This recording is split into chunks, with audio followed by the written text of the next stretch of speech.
மத்தியில மதச்சார்பற்ற கட்சியின் தலைவர் பிரதமராக வேண்டும், அதுவும் கருணாநிதி சுட்டிக்காட்டும் நபரே பிரதமராக வேண்டும்னு வேலூர்ல நேற்று பிரச்சார கூட்டத்தில் மு.க.ஸ்டாலின் பேசியிருக்கிறாரு. மதச்சார்பற்ற கட்சியின் தலைவர் பிரதமராக வேண்டும் அப்படின்னு அவர் சொல்றது ராகுல் காந்தி அப்படிங்கிற மாதிரி புரிந்து கொள்ளலாமா? நீங்க எப்படி அவருடைய பேச்சிலிருந்து புரிஞ்சுக்கிறீங்க?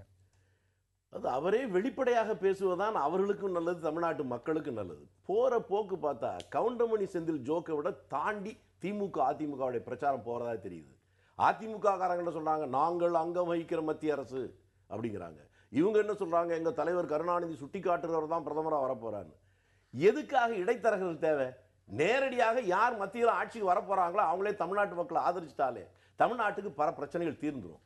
இவர்களுடைய சண்டை என்பது ஒரு கோழி சண்டையை காட்டி அல்லது பாம்புக்கு கீரிக்கு சண்டை விடுறேன்னு சொல்லி தாயத்து விற்கிற அந்த மோடி மஸ்தானை போலத்தான் திமுக அதிமுக பிரச்சாரங்கள் இருக்கு. இவர்கள் இருவரும் எதையோ பிரச்சாரத்துக்கு சண்டை போடுறாங்களே. தமிழ்நாட்டில் கொள்ளை மாறி மாறி மணல் கொள்ளை அடிக்கிற பத்தி ரெண்டு பேரும் ஏதாவது எங்கேயாவது சவால் விட்டுருக்காங்களா? கிரைனேடு பிரச்சனை இவ்வளவு கொள்ளை அடிச்சாங்களே, அதை பத்தி ஏதாவது சவால் விட்டுருக்காங்களா? அல்லது டாஸ்மார்க்கை திறந்து வச்சு தமிழ்நாடே நாசமா போயிருக்கு, தமிழ்நாட்டு இளைஞர்கள் அழிஞ்சு போயிட்டாங்களே, இன்னும் பல தலைமுறை வீணா போகுது, அதை பத்தி ரெண்டு பேரும் ஏதாவது சண்டை போட்டிருக்காங்களா? தமிழர்களுக்கோ தமிழ்நாட்டுக்கோ பிரயோஜனப்படுகின்ற எதையும் சண்டை போடாமல் இவர்கள் சண்டை போடுவதை போல போட்டுக்கொண்டு வேறு மூன்றாவதாக ஒரு கட்சியோ மூன்றாவதாக ஒரு தலைவரோ வளர விடாமல் இருவரும் சாமர்த்தியமாக பார்த்து கொண்டிருக்கிற இந்த நாடகம் இந்த தேர்தலோடு முடிந்துவிடும் என்றே நினைக்கிறேன். ஸ்டாலின் வெளிப்படையாக மதசார்பற்ற ஒருவர் தான் பிரதமராக வர வேண்டும் என்றால் யார் என்று சொல்வதுதான் அவருடைய பேச்சில் நேர்மை இருக்கிறது, வாய்மை இருக்கிறது, உண்மை இருக்கிறது என்று நம்புவார்கள். அதை விட்டு இந்த ஏமாற்று வித்தையை விட்டுவிட்டு நேரடியாக திறந்த மனதோடு மக்களோடு பேசுவதற்கு அவரும் முன்வர வேண்டும், முதலமைச்சரும் முன்வர வேண்டும். அதுல ஜெயலலிதாவாவது குறிப்பா ஒன்று சொல்லிட்டார், உலகம் முழுவதும் ஏப்ரல் 1ஆம் தேதி முற்றார்கள் தினம். அது எல்லோருக்கும் தெரிஞ்சது. அதிமுக வேட்பாளர்கள் எல்லாருமே ஏப்ரல் 1ஆம் தேதி போய் நாமினேஷன் ஃபைல் பண்ண சொன்னாரு. அதுல இருந்தே தெளிவா அவரு குறிப்பா உணர்த்திட்டாரு. அதே மாதிரி அது ஒரு விவாதத்துக்குரிய இன்னொரு விஷயம். அதிமுக வேட்பாளர்கள் மட்டும் பண்ணல, அவங்க பண்ற அதே நேரத்துல பெரும்பாலான அரசியல் கட்சி வேட்பாளர்களும் பண்ணிருக்காங்க. இல்ல, உத்தரவு போட்டது ஜெய மட்டும்தான், வேற யாரும் போடலைங்க. அதே நேரத்தை மற்றவர்களும் சூஸ் பண்றதுக்கு தேர்வு செய்யறதுக்கு என்ன காரணம் அப்படிங்கிறது ஒரு விவாதத்துக்குரிய விஷயம். பட் அதுக்குள்ள போக வேண்டாம். அவர் இரண்டு விஷயங்களை சுட்டி காட்டுறாரு. ஸ்டாலின் வந்து நேர்மையாக உடனடியாக யாருங்கிறத சொல்லணும் அப்படின்னு ஒண்ணு சொல்றாரு, வெளிப்படையாக சொல்லணும்னு சொல்றாரு. இன்னொன்னு, தமிழ்நாட்டுல தேர்தல் பிரச்சாரம் உண்மையான பிரச்சனைகளின் அடிப்படையில் இருக்கிறது இல்ல, அவங்க ரெண்டு பேரும் திமுகவும் அதிமுகவும் ஒருவரை ஒருவர் தாக்கிக் கொள்வதிலேயே முடிஞ்சு விடுகிறது அப்படின்னு ரெண்டு விஷயம் சொல்றாரு. நீங்க எப்படி பாக்குறீங்க அதை? அது உண்மைதான். இந்த தேர்தல் தமிழ்நாடு மட்டுமே இல்லை, இந்திய அளவிலே கூட துணைக்கண்டத்தில் கூட மக்களுடைய எந்த பிரச்சனை பற்றியும் யாரும் பேசுவதில்லை.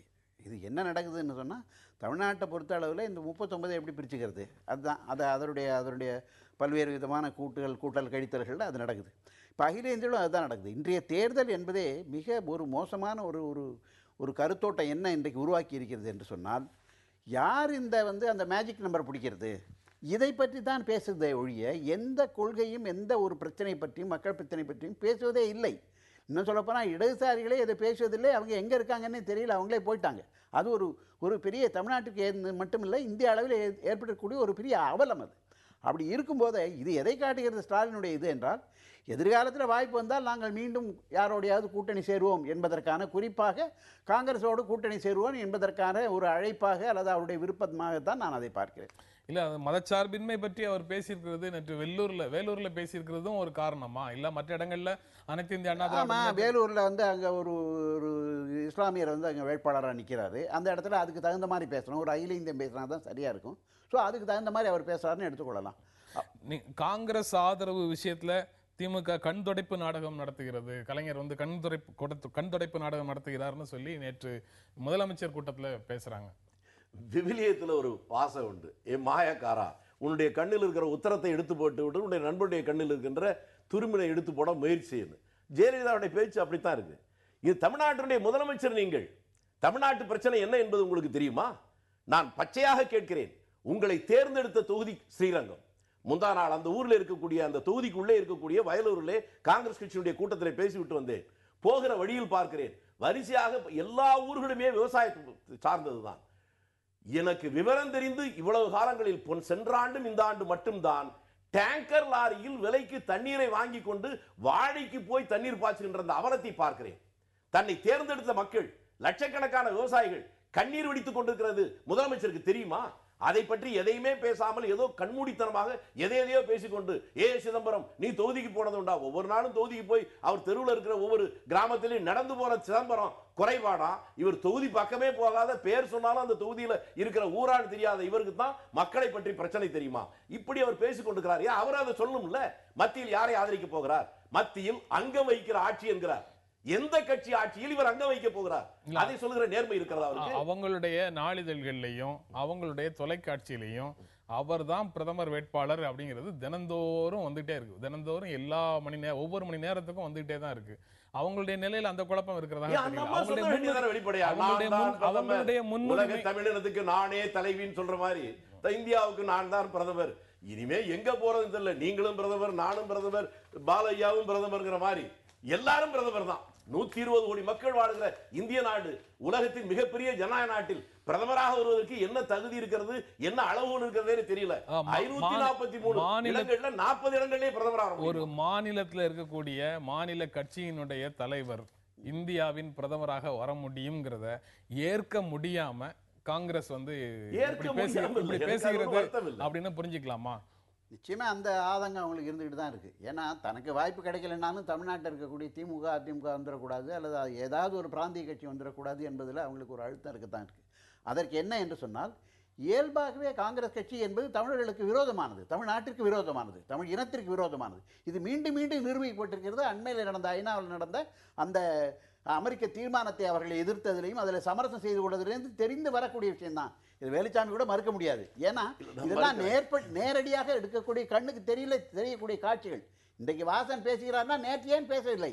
இப்போ சொல்றாரு அங்கே ஐநாவில் இருக்கக்கூடிய தீர்மானத்தை எதிர்ப்பது சம்பந்தமாக கேபினெட்டில் பேசுகிறாங்க, திடீர்னு அவங்களே சொல்லிட்டாங்க என்றெல்லாம் சொல்கிறாங்க. இதெல்லாம் என்ன? இதெல்லாம் வேஷம், ஏமாற்று வேறு. அதனால் நான் என்ன சொல்கிறேன்னு சொன்னால், இன்றைக்கு அவர் காங்கிரஸ் வந்து தமிழ்நாட்டில் இருக்கக்கூடிய குறிப்பாக தமிழர்கள் வந்து விடக்கூடாது என்பதில் மிக மிக உறுத்தாக இருக்கக்கூடியவர்கள். வேலுச்சாமியே பிரதமராக இருந்தால் கூட தமிழ்நாடு காங்கிரஸ் எப்படி ஏற்றுக்காது. அதான் நிலைமை. நான் இதுக்கு கட்டாயம் மறுப்பு சொல்லணும். ஏன்னு கேட்டா, இலங்கை தமிழர் பிரச்சனையில காங்கிரஸ் கட்சி துரோகம் செய்து திமுக அதிமுக அப்படி இல்லை என்பதை சொல்வதை நான் வன்மையாக மறுக்கிறேன். இன்றைக்கு நான் பேசிக் கொண்டிருக்கிற போது இன்றைய தினத்தாள்களே வந்திருக்கிறது. வேலூரில் இலங்கை அகதி செந்தூரன் என்பவர் 20வது நாளாக இன்றைக்கு உண்ணாவிரதம் இருக்கிறார். அதை பற்றி திமுக கவலைப்பட்டிருக்கிறதா? அதை பற்றி அதிமுக கவலைப்பட்டிருக்கிறதா? தன்னுடைய அதிகார வரம்புக்கு உள்ளே இருக்கக்கூடிய இலங்கை அகதிகளை அவர்களை பொது இடத்திலே விடுவதற்கே முதலமைச்சர் தயாராக திசை திருப்பல் வாதம். அதாவது ஈழத்தவருடைய பிரச்சனை பேசினா இங்க இருக்க அகதிகளை பத்தி ஏன் பேசணும்? அது வேற. உங்களுடைய அதிகாரத்தில் இவர்களுக்கு நீங்கள் உதவ இல்லாமல் எங்கோ இலங்கையில் இருக்கிற உதவை பத்தி பேசி என்ன பயன்? நான் அதை போலவே திமுக சொல்கிறது என்ன சொல்கிறது என்றால், ராஜபக்சேவை போய் இந்திய அரசுடைய வெளியுறவுத்துறை அமைச்சர் பார்த்துட்டாராம். அதனால தமிழர்களுக்கு எதிரான கருத்தான். அதனால தான் இவங்க வித்ரா பண்ணாங்களாம். நான் கேட்கிறேன், கனிமொழி போய் பார்த்துட்டு இருந்தாரு, கட்சி விட்டு நீக்கிட்டாங்களா? அல்ல டிஆர் பால் அந்த குழுவுடைய தலைவரா போய் தானே ராஜபக்சே போய் பார்த்தார், அதனால அவர் கட்சி விட்டு நீக்கிட்டாங்களா? டிஆர் பாலும் கனிமொழியும் போய் பார்க்க கூடாதுன்னு தமிழ்நாட்டு குரல் எழும்பவே இல்லை. ஆனால் மத்திய இவங்க பார்த்தா தப்பு, அவங்க பார்த்தா தப்பா? இது பழைய பிரச்சனை. வேறு நம்ம ஒரு இடைவேளைக்கு அப்புறம் தொடர்ந்து பேசலாம்.